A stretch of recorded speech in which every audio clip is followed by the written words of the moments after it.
Praise the lord. హల్లెలూయా. ప్రభునందు మిక్కిలి ప్రేమ వారలారా, పరిశుద్ధాత్మ కార్యంలో అన్న మా ప్రోగ్రామును అలాగే ప్రార్థన ఛానల్ని క్రమం తప్పకుండా వీక్షిస్తున్న ప్రియులారా, ప్రభువైన యేసుక్రీస్తు శక్తిగల నామంలో మీ అందరికీ నా హృదయపూర్వక వందనాలు.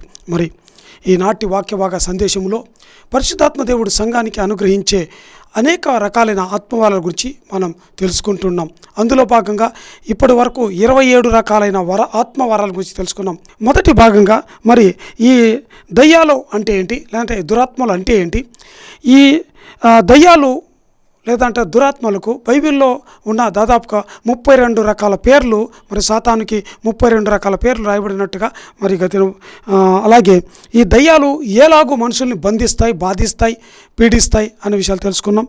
అలాగే మరి ఈ సాతాను లేదంటే దురాత్మ ఎవరిని బాధిస్తాయి, విశ్వాసులనా అవిశ్వాసులనా, ఎవరిని బాధిస్తాయి తెలుసుకున్నాం. అలాగే ఈ దయ్యాలను బంధించుట అనేది ఆత్మవరమా లేదంటే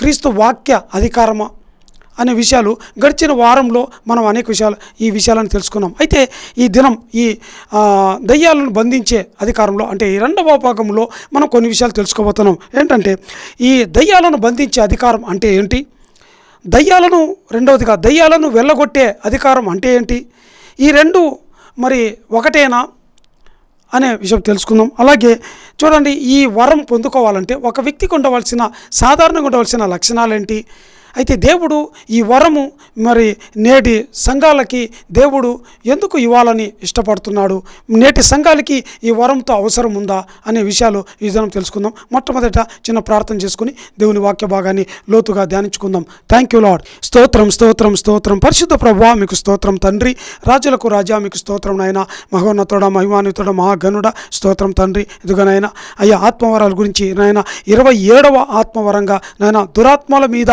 అధికారం గురించి నాయన మేము తెలుసుకుంటున్నాం ప్రభువా. ఇదిగో తండ్రి అయ్యా దయ్యాలను బంధించటం అంటే ఏంటి, దయ్యాలను ఎలా వెళ్ళగొట్టాలా అనే విషయాలు ప్రభువా ఈ ఆత్మ గురించి తెలుసుకుంటుండగా నాయన అయ్యా మాకు అనేక విషయాలు నేర్పించండి. అలాగే ప్రభువా తండ్రి స్తోత్రం, ఎవరైతే నాయన అయ్యా మరి ప్రసంగా ఈ వాక్యాన్ని వింటున్నారు ప్రభువా, అయ్యా వినేవారికి నాయన అయ్యా ఈ వరం పొందుకోవాలనే ఆశ తండ్రి అయ్యా ఆ తృష్ణ కోరిక వారికి పుట్టించండి నాయన. అయ్యా ఇదిగో తండ్రి నేటి సంఘాల్లో ప్రభా ఈ వరం యొక్క ప్రాముఖ్యత ఎంతగానో ఉంది ప్రభా. అయ్యా సంఘాల్లో ప్రభా అనేకుల్ని ఈ ఆత్మవరంతో నింపాలని మీరు ఎదురు చూస్తున్నారు ప్రభా. తండ్రి ఎవరైతే నాయన తండ్రి ఈ వాక్యం అయ్యా ఎవరైతే వింటున్నారో ప్రభా, వినేవారు నాయన ఈ వారం పొందుకోవాలని తండ్రి వారు ఆశించి అడిగేవారిగా వారి హృదయాలు మార్చమని వేడుకుంటూ సమస్త స్తుతి ఘనత మహిమ మీకే ఆరోపిస్తూ యేసుక్రీస్తు శక్తిగల నామంలో అడిగి వేడుకుంటూ ప్రార్థిస్తున్నాం పరమ తండ్రి, ఆమేన్. హల్లెలూయా. ప్రియులారా, మరి మూలవాక్యంగా మత్తయి రాసిన సువార్త 16వ అధ్యాయం 19వ వచనం చదువుకుందాం. పరలోక రాజ్యం యొక్క తాళపు చెవులు నీకు ఇచ్చేదను, నీవు భూలోకమందు దేనిని బంధించుదువో అది పరలోకమందు బంధించబడును, భూలోకమందు దేనిని విప్పుదువో అది పరలోకమందు విప్పబడునని అతనితో చెప్పాను. హల్లెలూయా.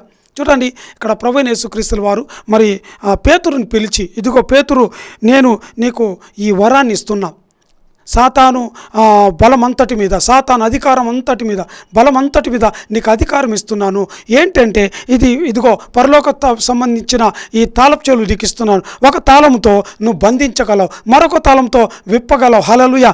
కనుక ఈ తాళపు చెవులు నువ్వు నీకు ఇస్తున్నా అని దేవుడు మరి మొట్టమొదటిగా మరి పేతురుకి ఇస్తున్నట్టుగా మనం చూస్తున్నాం. అలాగే మళ్ళీ 2 అధ్యాయాలు దాటితే అంటే మత్తయి రాసిన సువార్త మరి 18వ అధ్యాయం 18వ వచనంలో మనం చూసినట్లయితే భూమి మీద మీరు అంటే ఇక్కడ చూడండి, ఇది వరకు పేతురుని నీవు బంధించబడదంటుండే.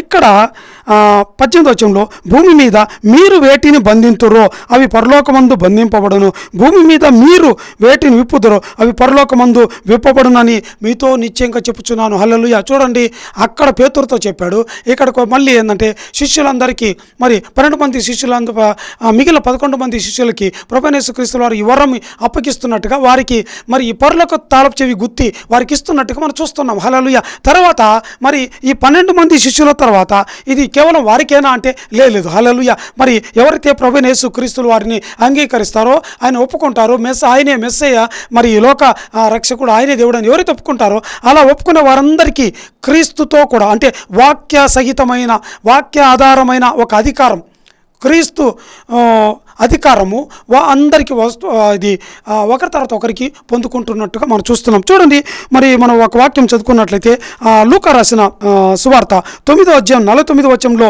మనం చూసినట్లయితే లూకా 9:49లో యోహాను అంటున్నాడు ప్రభువైన యేసుక్రీస్తు వారితో, యోహాను ఏలినవాడ ఎవడో ఒకడు నీ పేరిట మరి దయ్యములు వెలుగొట్టుతే మేము చూచితిమి, వాడు మాతో చేరినవాడు కాడు గనుక మేము అతన్ని ఆటంకపరిచితిమని ప్రభువైన యేసుక్రీస్తు వారితో చెప్తున్నప్పుడు ప్రభువైన యేసుక్రీస్తు వారు యోహానుతో నో నో నో నో మీరు అలా చేయవద్దు, వాడు మీకు విరోధి కానివాడు, మీకు శత్రువు కానివాడు, మీకు మరి సంబంధించిన వాడు, మీతో సహవాసం కలిగిన వ్యక్తే, దేవుని సంబంధి అని దేవుడు చెప్తున్నట్టుగా మనం చూస్తున్నాం. చూడండి, ఇక్కడ మరి శిష్యులు ఒక్కడు అని అతని విలువ లేకుండానే మాట్లాడుతున్నారు. చూడండి, ఈ ఒక్కడు అనే వ్యక్తి ఎలాగ దురాత్మల మీద దయ్యాలను ఏలుబడి చేసి నియంత్రణ చేసే ఈ అధికారం ఎలా వచ్చింది? మొట్ట పేదరికి వచ్చింది, మరి శిష్యులకు వచ్చింది. ఎందుకంటే ప్రభువైన యేసుక్రీస్తులు వారికి ఇచ్చారు, కానీ ఈ వ్యక్తికి పిలిచి ఇవ్వలేదే అంటే ఇతను నమ్ముతున్నట్టుగా చూస్తున్నాం. చూడండి, ఇంకా మనము మరి కొత్త నిబంధనలు మన బైబిల్ చదువుకుంటూ వెళ్తే మరి అపోస్తల కార్యములు 19వ అధ్యాయం 13వ వచనంలో మనం చూసినట్లయితే ఈ అపోస్తల కార్యములు అంటే ఎఫెసులో మరి 13వ వచనంలో చూస్తే దేశ సంచారులను మాంత్రికులైన కొందరు యూదులు పౌలు ప్రకటించు యేసు తోడు మేము ఉచ్చాటన చేర్చున్నామన్న మాట చెప్పి దయ్యములు పట్టిన వారి మీద ప్రభువైన యేసు నామమును ఉచ్చరించుటకు పూనుకొనిరి. హల్లెలూయా. చూడండి, వీరెవరు? సరే, ఇందాక వ్యక్తి అంటే ఒకవేళ అతను యూదుడేమో, మరి దేవుని నమ్మిన వ్యక్తి ఏమో, మరి భయభక్తులు కలిగి శిష్యులాగా భయభక్తులు కలిగిన వ్యక్తి అనుకుందాం. కానీ ఇక్కడ ఏం రాయబడింది మొదట్లోనే 13వ వచనంలో, అప్పుడు దేశ సంచారులు, హల్లెలూయా, అంటే వెగబౌండ్స్, ఇక్కడ ఉంటారు అక్కడ ఉంటారు, మరి సంచార జాతులుగా మరి యూదులో సంచారంగా ఉండేవాళ్ళు, అంటే స్థిరమైన ఉన్నటువంటి వారు, దేవుని ఎరుగనేటువంటి వారు, అవిశ్వాసులు. అంత మాత్రమేనా? మళ్ళీ పక్కన చూసినట్లయితే మాంత్రికులు, హల్లెలూయా. చూడండి, మాంత్రికులు సాతాను విద్యను అభ్యసించేవారు. మరి ఈ మాంత్రికులే సాధారణంగా దయ్యాలు వేళ కొడుతుంటారు, వారికి ఆ మాంత్రిక శక్తి ఉంది. అయినప్పటికీ ఈ మాంత్రికులు ఏం చేస్తారంట, యూదుల్లో ఈ మరి దేశ సంచారులు మాంత్రికులు ఏం చేస్తారంట, దయ్యాలను యేసు నామముతో కూడా ఉచ్చాటన చేస్తున్నారంట.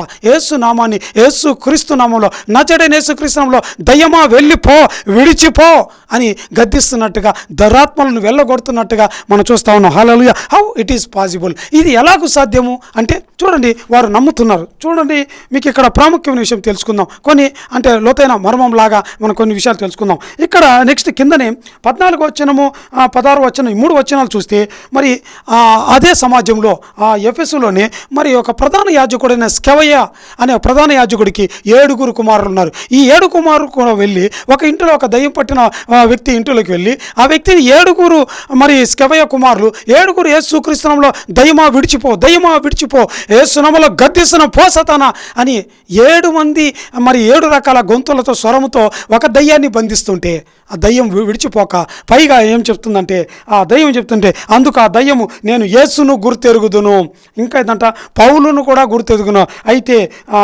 మీరెవరని అడిగి ఆ దయ్యం పట్టిన వాడు ఏంటంటే తనకున్న 2 చేతులతో 7 మందిని 14 చేతులను కట్టివేశాడు. హల్లెలూయా. ఈ 7 మందిని మరి వాటిని కొట్టి వారిని గెలిచి వారిలో 2 లొంగ తీసుకొని వారి బట్టలు ఊడదీసి వారిని గాయపరిచి మరి కొట్టినప్పుడు దయ్యం దెబ్బలకు తట్టుకోలేక ఈ 2 కూడా దిగంబరులై పారిపోయినట్టుగా చూస్తున్నాం. ఎలా సాధ్యమండి? హల్లెలూయా. చూడండి, మరి ఇక్కడ వీరు క్రీస్తు నామంలో మరి దయ్యాలు వెళ్ళగొట్టినప్పుడు ఎందుకు పోలేదు? చూడండి, మరి ఇందాక మనం చదువుకున్న యోగాను చెప్తున్నాడు కదా ప్రభువైన యేసుక్రీస్తు ప్రభా ఒకడు అని చెప్పారు. ఒకడు నీ పేరున దయ్యాలు వెళ్ళగొడుతున్నాడు, వాడికి దయ్యాలు లోపడుతున్నాయి. అలాగే చూస్తే దేశ సంచారకులు మరి మాంత్రికులు సైతం దురాత్మలు వెళ్ళగొడతా ఉంటే యేసు నామాన్ని ఉపయోగిస్తుంటే యేసు నామములో దయ్యమా, యేసు నామములో నేను బంధిస్తున్నట్టుండే అని బంధించబడుతున్నాయి, వెళ్ళిపోతున్నాయి, పారిపోతున్నాయి. కానీ మరి ఒక ప్రధాన యాజకుడు మరి అతని కుమారులు యూదులే, విశ్వాసులే, బైబిల్ చదివినటువంటి వారే, ధర్మశాస్త్రం ఎరిగినటువంటి వారే, క్రమంగా మందిరానికి వెళ్ళేటువంటి వారే. మరి వీరెందుకు 7 ఒక్కరు కూడా కాదండి, 7 ఒక దయ్యాన్ని ఎందుకు వెళ్ళగొట్టలేకపోయారు?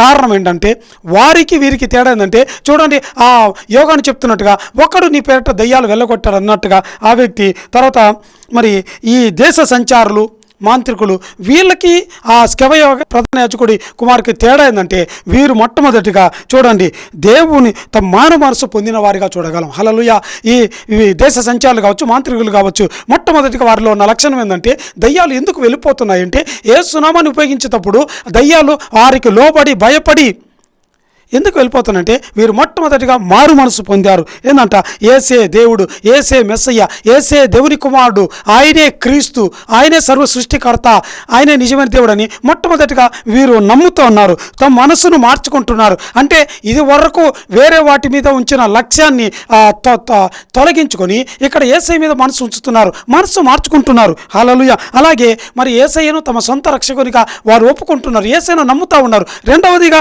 నమ్ముతూ ఉన్నారు, ఆయనను దేవుడిగా స్వీకరిస్తున్నారు. చూడండి, మూడవదిగా యేసు నామానికి శక్తి ఉంది, క్రీస్తు నామానికి ఏంటంటే అద్వితీయమైన శక్తి ఉంది, క్రీస్తు నామానికి దయల్లో పడుతుంది. అవును, ఆయనది నామము శక్తిగల నామము, అన్ని నామముల కన్నా పైనామని వాళ్ళు గుర్తిస్తున్నారు, సంపూర్ణంగా నమ్ముతున్నారు. హల్లెలూయా. అంత మాత్రమే కాదండి, అపొస్తలుల కార్యములు మరి 19వ అధ్యాయము 18వ వచనం 19వ వచనంలో చూస్తే విశ్వసించిన వారంటే వారిలో ఈ సంచారులు, దేశమంత్రికులు ఉన్నారు. ఈ విశ్వసించిన వారు అనేకులు వచ్చి తాము తెలియజేసిన వాటిని ఒప్పుకొనిరి. ఏం చేశారంట? తాము చేసిన వాటిని అంటే ఏంటండి, దయ్యాలు వెళ్ళగొట్టినది కాదండి. హల్లెలూయా. దయ్యాలు వెళ్ళగొట్టేది కాదు, వాళ్ళు చేసిన అన్యాయాలు, అక్రమాలు, మోసాలు ఇదంతా కూడా, ఇదిగో మేము ఒకప్పుడు ఇలా జీవించే వాళ్ళము, అయితే ఇప్పుడు మనసు మార్చుకున్నాము, మీ యేసయ్య మెస్సయ్య అని ఒప్పుకున్నాము, ఇదిగో మా పాపాలను విడిచిపెడుతున్నాము. చూడండి, పాపాత్మురాలని ఒక స్త్రీ సుకారను బావి దగ్గర మరి ఒక స్త్రీ వెళ్ళి యేసయ్యతో మాట్లాడిన తర్వాత, ఆ జీవజలం తాగిన తర్వాత ఆమె వెళ్ళి మరి గ్రామంలోకి వెళ్ళి అనేకుల దగ్గరికి ఆమె తాను ఏం చేసిందో, మరి తన జీవితం ఏంటో, మరి తన గురించి యేసయ్య ఏం చెప్పాడో ఈమె ఎలాగా ప్రజల దగ్గర ఒప్పుకుంటుందో, ఇక్కడ కూడా ఈ మాంత్రికులు సైతం వారు చేసిన అంటే గత పనులన్నీ కూడా మరి ఒప్పుకుంటున్నట్టున్నారు. అంటే ఇక్కడ మనం ఏం చూడగలమంటే, వీరిలో ఏం చూడగలమంటే పాపములు ఒప్పుకునే స్థితి. హల్లెలూయా, హల్లెలూయా. పాపాలు ఒప్పుకుంటున్నారు. అలాగే 19వ వచనంలో మనం చూచినట్లయితే, మరియు మాంత్రిక విద్య అభ్యసించిన వారు అనేకులు తమ పుస్తకములు తెచ్చి అందరి ఎదుట వాటిని కాల్చివేసిరి. హల్లెలూయా. వాటి లెక్క చూడగా, ఆమేన్, హల్లెలూయా, వాటి లెక్క చూడగా వాటి వెల 50,000 వెండి రూకలాయెను. హల్లెలూయా. చూడండి, వాళ్ళు ఏం చేస్తున్నారంట, ఈ మాంత్రిక వాళ్ళు మొట్టమొదట వాళ్ళు ఆధారం చేసుకున్న ఆ దయ్యపు శక్తులు, చీకటి శక్తులు, అంధకార శక్తులు, వాటి మీద లక్ష్యం ఉంచేవారు. వాటిని విడిచిపెట్టి ప్రభువైన యేసుక్రీస్తు నామములో చీకట్లోంచి వెలుగులోకి వచ్చాము అని, మేమేంటంటే చీకటి మేము కొన్ని విడిచిపెడుతున్నాము, మేము విడిచిపెట్టేశాము అని మరి వారు మాట్లాడుతున్నట్టుగా చూస్తున్నాం. హల్లెలూయా. చూడండి, అంత మాత్రమే కాదు, వాళ్ళు ఏం చెప్తున్నారంటే, ఏమి సాక్ష్యం ఇస్తున్నారంటే ఏంటంటే, మేము ఒకప్పుడు మరి సాతాను శక్తులని, చీకటి శక్తులని, వ్యర్థమైన వాటిని, పాపమైన వాటిని, మోసమైన వాటిని, మేము ఆ వ్యర్థమైన జ్ఞానాన్ని మేము కలిగి ఉన్నాము, ఇదిగో మేము వాటిని ఇక మీదట దాచము, ఇక మీదట ఆ విద్యను ఇంకెవరికి పరిచయం చేయము, ఇంకెవరికి ఇవ్వము, వాటిని మేము ఇక మీదట వాటిని లేకుండా చేస్తున్నాము, సమూలంగా నాశనం చేస్తున్నామని వాళ్ళు ఏంటంటే వాటి విడిచిపెడుతున్నట్టుగా చూస్తున్నాం. అలాగే సాక్ష్యం ఇస్తున్నారు, వాటిని మేము విడిచిపెడుతున్నాం అని అందరి ఎదుట. ఈ పుస్తకాలన్నీ కూడా చూడండి, ఎన్ని రకాల పుస్తకాలంటే ఎన్నో రకాల పుస్తకాలు మరి కాల్చివేస్తున్నట్టు చూస్తున్నాం. చూడండి, మొట్టమొదటిగా మరి దయ్యాలకు సంబంధించిన డెమనాలజీ సంబంధించిన పుస్తకాలు, అలా జ్యోతిష్యానికి సంబంధించిన పుస్తకాలు, మరి జాతకాలకు సంబంధించిన పుస్తకాలు, శుద్ధ విద్యలకు సంబంధించిన పుస్తకాలు, ఇంకా తాయెత్తులకి, రాగులేఖలకి, అంతరాలకి సంబంధించిన పుస్తకాలను, ఇంకా ఇంకేంటంటే రకరకాల ఇంద్రజాలంకి సంబంధించిన పుస్తకాలు, శకున విద్యలకు సంబంధించిన పుస్తకాలు, ఇవన్నింటినీ తీసుకొచ్చి వారి ఇంట్లో ఉన్న పుస్తకాలన్నీ తెచ్చి నడి రోడ్లు వేసేసి కాల్చివేస్తున్నారు. వాళ్ళ కాల్చివేసినప్పుడు అన్ని రకాల పుస్తకాలు, కొన్ని 100,000 పుస్తకాలు కాల్చివేశారు. వాటి ఖరీదు దాదాపుగా 4 కోట్ల రూపాయలు. హల్లెలూయా. అదేంటన్నా, ఇక్కడ కేవలం 50,000 వెండి నాణ్యాలు, వాటి వెల 50,000 వెండి నాణ్యాలు అని అంటున్నారు. మరి 4 కోట్ల రూపాయలు ఎలా అవుతుంది అంటే, నిజమే, అవి నిజంగా 4 కోట్ల రూపాయలు అవుతుంది. చెప్పండి మీ నోటితో. హల్లెలూయా. మాంత్రికులు ఏంటంటే వారి ఇంట్లో రహస్యంగా దాచి ఇచ్చి మరి ఎవరికి తెలియకుండా చీకట్లో ఉండి చదువుకొని అభ్యసించిన ఆ పుస్తకాలు వ్యర్థము, ఇవన్నీ పనికిరావు, ఇవన్నీ ఒక మనిషిని రక్షించలేవు, ఇవన్నీ మోసమని చెప్పి ఏంటంటే 4 కోట్లకు విలువైన సమానమైన పుస్తకాలను కాల్చేస్తున్నారు. హల్లెలూయా. చూడండి, మరి ఆ దినం ఆ ఎఫెసు సంఘములో ఒక దినం ఒక వ్యక్తి కూలికి వెళ్తే ఒక వెండి నాణ్యం ఇచ్చేవారు. హల్లెలూయా. ఒక దినానికి కూలి ఒక వెండి నాణ్యం అంటే మరి ఒక వ్యక్తి మరి ఎన్ని రోజులు సంపాదించినట్టండి చెప్పండి. ఇప్పుడు 50,000 రోజులు అంటే చూడండి, ఏ వ్యక్తి అయినా సరే విశ్రాంతి దినం పని చేయకూడదని విశ్రాంతి దినాన్ని వదిలేస్తే సంవత్సరంలో 365 రోజుల్లో మరి 52 విశ్రాంతి దినాలు తీసేస్తే 313 రోజులు ఉన్నాయి. సంవత్సరానికి 313 రోజులు అంటే ఒక వ్యక్తి దాదాపుగా 160 సంవత్సరాలు సంపాదించే కూలి. ఒక దినానికి ఒక వెండి నాణ్యము అంటే 160 సంవత్సరాలు, సంవత్సరానికి 313 రోజులు ఇంటూ 50,000 అంటే 160 సంవత్సరాలు ఒక వ్యక్తి కష్టపడి సంపాదించిన ధనంతో కూడుకున్న పుస్తకాలను కాల్చేశారు. చూడండి, ఉదాహరణకు చూస్తే ఇప్పుడు నేడు ఒక సామాన్య వ్యక్తి, ఒక బేల్దారి అనుకుందాం, ఒక సామాన్య వ్యక్తి కూలికి వెళ్ళినప్పుడు 800 రూపాయలు ఇస్తారు. 800 ఇంటూ 50,000 లెక్క వేస్తే ఎంత అవుతుందండి? 4 కోట్ల రూపాయలు. 4 కోట్ల రూపాయలతో విలువైన ఎన్నో రకాల పుస్తకాలన్నింటినీ కూడా ఏంటంటే తునప్రాయంగా ఎవరికి ఇవ్వకుండా పెట్టకుండా ఏంటంటే కాల్చివేస్తున్నారు. ఇవన్నీ వ్యర్థమే. హల్లెలూయా. యేసు క్రీస్తు శక్తిగల నామము ముందు ఇవన్నీ వ్యర్థమే. హల్లెలూయా అని వాళ్ళు సాక్ష్యం ఇస్తున్నారు. హల్లెలూయా. అందుకే చూడండి, స్కెవయ కుమారులు మరి విశ్వాసులు యూదులైనప్పటికీ ఏంటంటే వారు దయ్యమా పో అంటే ఏంటంటే దయ్యము వెళ్ళిపోక వీరి మీద పడి ఏడుగు మరి ఉంది పడి గాయపరిచినట్టుగా చూస్తున్నాం. కానీ ఇదే దేశ సంచారులు మాంత్రికులు ఏంటంటే ఆల్రెడీ ఈ మాంత్రికులు అంటేనే దయ్యాలకు భయం అనుకుందాం ఉదాహరణకి. కానీ ఈ మాంత్రికులు వెళ్ళగొడుతుంటే వెళ్తున్నాయి. ఎందుకంటే హల్లెలూయా ఏంటంటే వీరిలో ఉన్నటువంటి ఈ ప్రాముఖ్యమైన వాళ్ళు ఏం చెప్తున్నారంటే ఒక తీర్మానం చేస్తున్నాం. ఇదిగో మేము ఎన్నడూ ఈ పుస్తకాలను మేము ఆధారపడము, ఇంకా మేము ఎప్పుడు జీవించినా, ఇంకా మేము ఎప్పుడు ఏంటంటే మరి సాతాను శక్తుల మీద ఆధారపడక యేసు శక్తిగల నామం మీదనే మేము ఆధారపడతామని ఒక నూతన తీర్మాన హృదయంతో వాళ్ళు నడుచుకుంటున్నారు. కాబట్టి అందుకే వాళ్ళు దయ్యమా పో అన్నప్పుడు దయ్యాలన్నీ లోపడుతున్నట్టుగా, దయ్యాలు వెళ్ళిపోతున్నట్టుగా మనం చూస్తూ ఉన్నాం. హల్లెలూయా. ప్రియమైన వారలారా ఏంటంటే చూడండి, దురాత్మలను వెళ్ళగొట్టేటప్పుడు అంటే ఎవరికైనా ఒకవేళ దయ్యము పట్టినప్పుడు తొందరపడి ఏంటంటే దయ్యాలు వెళ్ళగొట్టడానికి ముందుకు వెళ్ళకండి, మీ చేతులు చాపకండి, వాటితో మాట్లాడకండి. హల్లెలూయా. ఎందుకంటే మీకు ఈ 2 లక్షణాలు ఇంత చూడండి, ఈ మాంత్రికులు వీళ్ళు కలిగి ఉన్న 7 లక్షణాలు మీకున్నాయో లేదో చెక్ చేసుకోండి. హల్లెలూయా. రెండవదిగా మీకు ఈ వరం పొందుకున్నారో లేదో చెక్ చేసుకోండి. ఈ వరము లేకుండా, ఇలాంటి వాక్యానుసారమైన పరిశుద్ధత లేకుండా మరి సాతాను ఎదుట నిలబడినప్పుడు మరి స్కెవయ కుమారులు 7 మంది, తర్వాత 8వ వాడు నీవే అవుతావు. హల్లెలూయా. కనుక వరం లేకుండా దురాత్మలు ఎదుట నిలబడకూడదండి. హల్లెలూయా. సరే, అయితే ఇక్కడ మరి మన ప్రాముఖ్య విషయం తెలుసుకుందాం. ఏంటంటే లూకా రాసిన సువార్త 10వ అధ్యాయం 19వ వచనం చూస్తే ప్రభువైన యేసుక్రీస్తు వారు శిష్యులను పిలుస్తున్నారు. ఇదిగో పాములను తేళ్లను త్రొక్కుటకు సాతాను బలమంతటి మీద మీకు అధికారం ఇస్తున్నాను, సాతాను బలమంతటి మీద మీకు అధికారం ఇస్తున్నాను, ఒక అధికారం మీకు ఇస్తున్నానని దేవుడు వారికి ఒక ఏంటంటే ఒక అధికారాన్ని ఒక ఆత్మవరంగా వారికి ఇస్తున్నట్టుగా చూస్తున్నాం. హల్లెలూయా. చూడండి, ఈ అధికారము 2 విధాలుగా మనం చూడగలం. ఏంటి ఈ సాతాన శక్తిని అంతటిని బలమంతటిని బంధించే అధికారము 2 రకాలుగా ఉంటుంది. చూడండి, ఒక నాణ్యానికి ఒక 1 రూపాయి కాయిన్కి 2 ఫేసులు ఉంటాయి. ఒక పక్క బొమ్మ బొరుసు, 2 కలిపి రూపాయి నాణ్యం. అలాగే ఇక్కడ చూస్తే సాతాను బలమంతటి మీద అధికారం అనే ఒక నాణ్యము 2 ఫేసులు ఉన్నట్టుగా ఒకవైపు పరిచర్య ఏంటంటే దయ్యాలను బంధించే అధికారం. హల్లెలూయా. మరొక పక్క ఇంకొక సెకండ్ ఫేస్ ఏంటంటే దయ్యాలను వెళ్ళగొట్టే అధికారం. అదేంటన్నా 2 కలిపి ఒకటే కదంటే నో, 2 కూడా రెండు వేరే డిపార్ట్మెంట్ కలిసిన ఒకే ఒక మరి వరం ఇది. హల్లెలూయా. ఈ వరంలో 2 రకాలు పరిచయాలు ఉన్నప్పటికీ 2 ఏకమైన వరమే. హల్లెలూయా. చూడండి, ఈ దయ్యాలను బంధించుట అంటే ఏందో తెలుసుకుందాం. హల్లెలూయా. ఏంటంటే the gift of binding of the demons. Hallelujah. ఎందుకంటే దురాత్మలను బంధించడం అంటే ఏంటంటే చూడండి, మొట్టమొదటిగా దేవుని వాక్యానుసారంగా కావచ్చు, ఏంటంటే లేఖనాధార సంబంధమైన అధికారం అంటే లేఖనాలతో కూడుకున్న ఒక అధికారం, యేసుక్రీస్తు నామంలో ద్వారా వచ్చే అధికారం అని చెప్పొచ్చు, దేవుని వాక్యానుసారంగా వచ్చే అధికారం అని చెప్పొచ్చు. చూడండి, ఈ వాక్యానుసారమైన ఈ అధికారంతో కావచ్చు, లేఖనానుసారమైన ఈ అధికారం కావచ్చు, యేసుక్రీస్తు నామం ద్వారా వచ్చే ఈ అధికారంతో ఏం చేస్తామంటే దురాత్మలను బంధిస్తాం. హల్లెలూయా. యేసు ఉదాహరణకి దయ్యం పట్టిన ఆ వ్యక్తిని యేసు క్రీస్తు నామంలో నేను బంధిస్తున్నా, ఆ bind in the name of lord Jesus అంటాం. అంటే చూడండి, ఏందన్నా దయ్యాన్ని బంధించడం అంటే ఏంటంటే చూడండి, ఎక్కువగా ఇది అవిశ్వాసుల విషయంలో చేసే పని. అదేంటన్నా అవిశ్వాస విషయంలో ఎందుకు చేస్తారు? విశ్వాస విషయంలో అంటే విశ్వాసులకు దయ్యాలు పట్టవా అంటే, దయ్యాలు అనేటివి చూడండి, గడిచిన వారం తెలుసుకున్నాం. దయ్యాలు అనేటివి విశ్వాసులు బాధిస్తాయా, అవిశ్వాసులు బాధిస్తాయా? చెప్పండి. విశ్వాసుల్ని బాధిస్తాయా, అవిశ్వాసులు బాధిస్తాయా అంటే నో. దయ్యాలు అవిశ్వాసులు కాదు, విశ్వాసులు కాదు, సమస్త మనుషుల్ని బాధిస్తాయి. వాటికి పరలోకంలో నివసించడానికి స్థానం లేదు. అవి ఆకాశంలో సంచరిస్తూ నివాసం కొరకు ఒక్కొక్క మనిషిలో దూరి స్థిర నివాసం ఏర్పరచుకుంటుంటాయి. చూడండి, విశ్వాసుల విషయంలో స్థిర నివాసం ఉండదు వాటికి. హల్లెలూయా, హల్లెలూయా.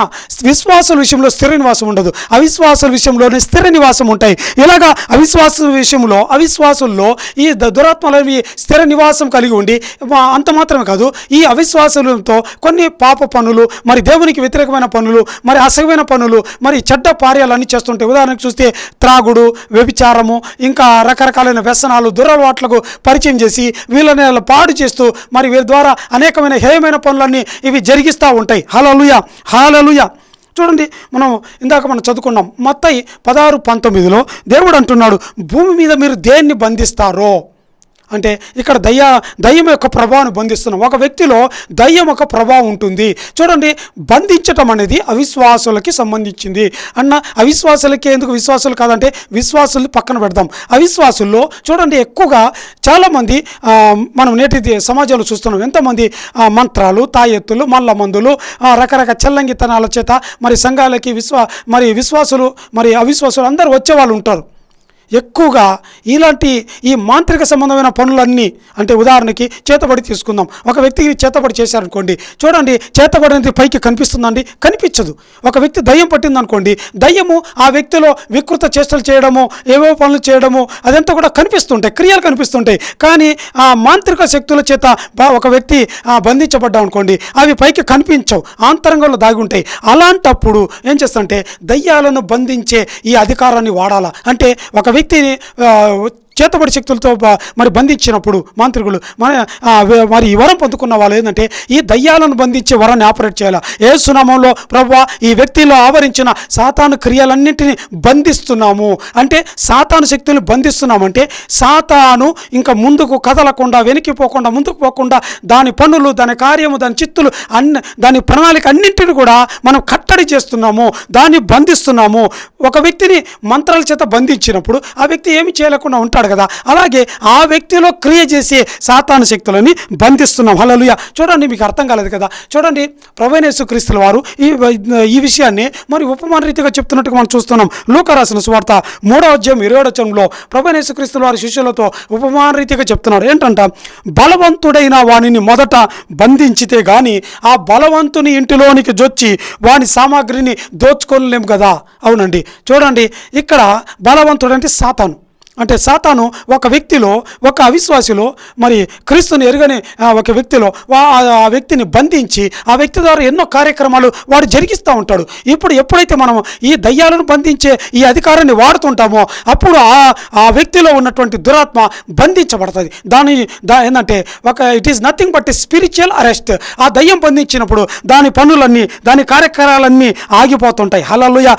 దయ్యం యొక్క పనులు, దాని కార్యక్రమాలు జరగకుండా నిలిచివేయబడతాయి. వాటి చిత్తం, ప్రణాళిక, ఆలోచన జరగకుండా ఆగిపోతాయి. హల్లెలూయా, హల్లెలూయా. చూడండి, దయ్యాలను బంధించడం అంటే శారీరకంగా బంధించడం లాంటిది కాదు, కానీ వాటి చిత్తాన్ని, ప్రణాళికలను ఏంటంటే అవి జరగకుండా తాత్కాలికంగా బంధించడం. అవి ఏమి చేయలేవు, అరెస్ట్ అయిపోతాయి, ఇంకా వాటి పని ఆగిపోతుంది. వెంటనే అప్పుడు అలాగా వ్యక్తులను అలా ప్రార్థన చేసిన తర్వాత ఆ వ్యక్తి ఏంటంటే మనం చెప్పినప్పుడు సేవకులు చెప్పిన మాటలు ఆ వ్యక్తి వినడం, ప్రార్థన చేయడం, బైబిల్ చదవడం, ఇవన్నీ ప్రారంభిస్తాడు.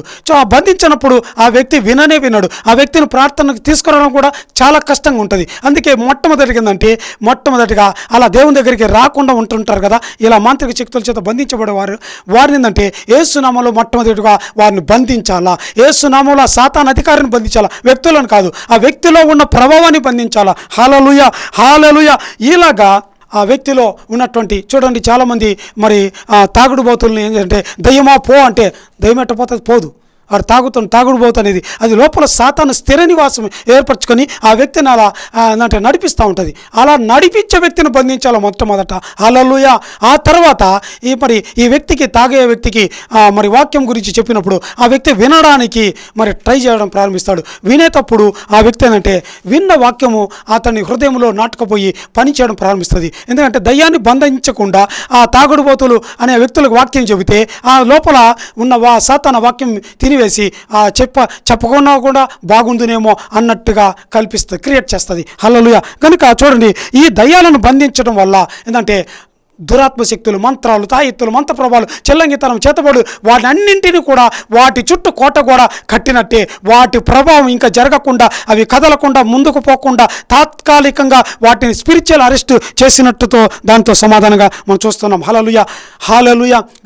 కనుక చూడండి, ఈ దేశ సంచారులు, ఈ మాంత్రికుడు కూడా ఈ దయ్యాలను ఏం చేస్తున్నారంట, యేసుక్రీస్తు నామమున ఉచ్చాటన చేస్తున్నాం. ఉచ్చాటన అంటే కింద ఫుట్ నోట్లో బంధించుట అంటే మంత్రించుట అంటే బంధించుట అని అర్థం. ఏంటంట, యేసుక్రీస్తు నామంలో మంత్రించుట కాదు, యేసుక్రీస్తు నామంలో దయ్యములారా మేము బంధిస్తున్నామని ఈ మాంత్రికులు ఏంటంటే యేసు నామంలో బంధించే అధికారాన్ని వాడుతున్నట్టుగా మనం చూస్తూ ఉన్నాం. హల్లెలూయా. సరే, మరి దయ్యాలను బంధించుట అంటే అది మీకు అర్థమైంది అనుకుంటా. మరి రెండవదిగా దయ్యాలను వెళ్ళగొట్టే అధికారం ఇదేంటన్నా, రెండు ఒకటేనా అంటే కాదండి. దాన్ని బంధించాం, అవి తాత్కాలికంగా ఆ సాతాను క్రియలో అన్ని పనులు కూడా ఆగిపోయినాయి. హల్లెలూయా. ఆ తర్వాత అలా బంధించిన తర్వాత వారి కోసం ప్రత్యేకంగా ప్రార్థన చేసి సువార్త చెప్పాలి. చూడండి, మరి దయ్యాలను వెళ్ళగొట్టేదంటే ఇది ఇప్పుడు విశ్వాసుల విషయానికి వచ్చేద్దాం. చూడండి, విశ్వాసుల్లో కొందరిలో విశ్వాసులుగా ఉంటారు. దయ్యాలు స్థిర నివాసం ఉండవు, కానీ కొంతకాలం వాళ్ళని ఏలుబడి చేస్తుంటాయి. కొంతకాలం వారి పాపం ఉన్నంత వరకు వాళ్ళని బంధించి పీడించి బాధిస్తుంటాయి. హల్లెలూయా. ఉదాహరణకి మనం చూసినట్లయితే మరి అపొస్తలుల కార్యములు 16 నుంచి 18 వరకు చూస్తున్నట్లయితే ఇక్కడ పుతోను అనే దయ్యం పట్టిన ఒక స్త్రీని, ఒక యవ్వనస్తురాల్ని మరి పుతోను అనే దయ్యం పట్టి ఉంది. ఈ దయ్యం పట్టి ఆ దయ్యం సోది చెప్పడము, అనేకమైన జరిగే విషయాలు చెప్తున్నట్టుగా చూస్తున్నాం. ఆమె ఒక సత్యమైన విషయం చెప్తుంది. ఈ అపొస్తలులంతా కూడా వీరు దేవుని వాక్యాన్ని ప్రకటించేవారు, ఇది దేవుని స్వార్థను ప్రకటించేవారని నిజమే చెప్తుంది. అయినప్పటికీ అపొస్తలుడైన పౌలు ఆ దురాత్మను వెళ్ళగొడుతున్నాడు. దురాత్మ ఇవిని విడిచిపో, ఈ స్థలం విడిచిపో, ఈ ప్రదేశాన్ని విడిచిపో అని. హల్లెలూయా. చూడండి, దయ్యాలను వెళ్ళగొట్టడం అంటే, బంధించడం అంటే తాత్కాలికంగా వాటి పరిచర్యను ఆపివేయడం, కానీ వెళ్ళగొట్టడం అనేది ఇది శాశ్వతమైన నివారణ. హల్లెలూయా. దయ్యాలను అంటే ఒక వ్యక్తిలో దయ్యం యొక్క లక్షణాలు కనబడినప్పుడు, దయ్యం ఉందని మనం గుర్తించినప్పుడు అప్పుడు మనము ఈ వరాన్ని ఆపరేట్ చేయాలి. దయ్యమా, యేసు నామములో విడిచిపో, వెళ్ళిపో, ఈ స్థలం విడిచిపో, నేను బంధిస్తున్నామని, నేను నీకు ఆజ్ఞాపిస్తున్నాను, హెచ్చరిస్తున్నాను, విడిచిపో సతానా అని వాటిని గద్దించేటప్పుడు అవి వెళ్ళిపోతాయి. హల్లెలూయా. హల్లెలూయా. చూడండి, మార్కు రాసిన సువార్త 16:17 నమ్మిన వారి వలన ఈ సూచక్రియలు కనబడునని రాయబడినాయి. కనబడునకు ఫుట్ నోట్ చూస్తే వెంబడించును. నువ్వు నిజంగా నమ్మితే. ఇందాక మనం దేశ సంచారులు, మాంత్రికులు 7 రకాలుగా మరి వారి విషయాల్లో పరివర్తన చెందినట్టుగా చూస్తున్నాం. ఇలాగా ఎవరైతే పరివర్తన చెంది ఉంటారో వారి ఏంటంటే ఈ వరాలు, బంధించే వరం కావచ్చు, వెళ్ళగొట్టే వరం కావచ్చు, మిమ్మల్ని వెంబడిస్తూ ఉంటుంది. మీతో కూడా ఈ వరం ఉంటుంది. హల్లెలూయా. మీరు ప్రకటిస్తుండగానే, క్రీస్తు అధికారంతో కూడా మీరు ప్రకటిస్తుండగానే దయ్యాలు బంధించడం ప్రారంభమవుతాయి, వెళ్ళిపోవడం ప్రారంభమవుతాయి. హల్లెలూయా. హల్లెలూయా. చూడండి, ఇక్కడ మనం ఇంకొక విషయం తెలుసుకుందాం. మార్కు రాసిన సువార్త 5:1 నుంచి 13 వరకు చూస్తే సేన అనే దయ్యం పట్టింది. దాదాపుగా 2003 దయ్యాలు ఒక వ్యక్తిలో ఉన్నప్పుడు ప్రభువైన యేసుక్రీస్తు వారు మొట్టమొదట వాటిని బంధించారు. అది బంధించినప్పుడు, అయ్యా మేము ఇక్కడి నుంచి వెళ్ళిపోవడానికి మాకు పర్మిషన్ అంటే ఇది వరకు already they have arrested, they are binded. హల్లెలూయా.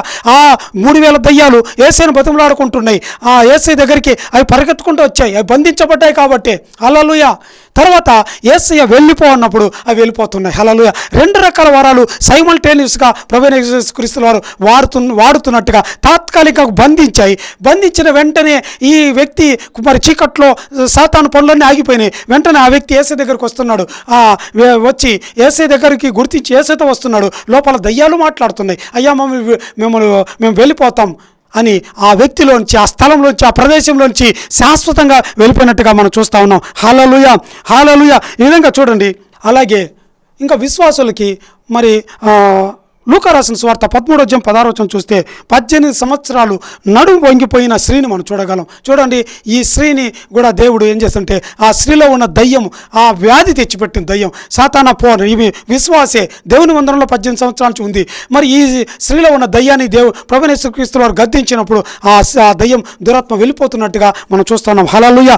ప్రార్థన చేసుకుందాం. Thank you lord. తండ్రి స్తోత్రం నాయన. తండ్రి అయ్యా, నేటి సంఘాల్లో ప్రభువా అయ్యా ప్రతి సంఘంలో నాయన ఈ ఆత్మ దయ్యములను బంధించి దయ్యములను వెళ్ళగొట్టే ఈ ఆత్మవరం అయ్యా ప్రతి సంఘానికి అవసరం ప్రభా. అయ్యా ప్రతి సంఘాలను నాయన ఈ వరంతో నింపండి ప్రభా. అయ్యా ఏ సంఘాల్లో ఏ విశ్వాసులు నమ్మకమైన వారు ఉంటున్నారో ఈ లక్షణాలు ఆ నాయన దేశ సంచారులు ఆ మాంత్రికులు కలిగి ఉన్న ఆ 7-8 లక్షణాలు త్వరగా, అలాగే అయ్యా ఇప్పుడు తెలుసుకున్న 5 లక్షణాలు ఎవరిలో ఉంటున్నాయో ప్రభా, అలాంటి వారిని మీ ఆత్మవరంతో నింపండి నాయన. జగ్లో హరతోనరివేన ఎస్సరమ రాధునియానవే యార్వెస్సల ఎవరైతే అడుగుచున్నారో ప్రభా, జమ్యహతోనివియా అకల రసందన 20 తండ్రి అడిగేవారిని ప్రభా మీ ఆత్మవరంతో నింపి వాడుకొని వేడుకుంటూ అయ్యా ఈ వరంతో వారిని అలంకరించి వారి సంఘాల్లో వాడుకొని వేడుకుంటూ యేసయ్య ఘనమైన నామములో అడిగి వేడుకుంటూ ప్రార్థిస్తున్నాం పరమ తండ్రి. ఆమేన్. హల్లెలూయా.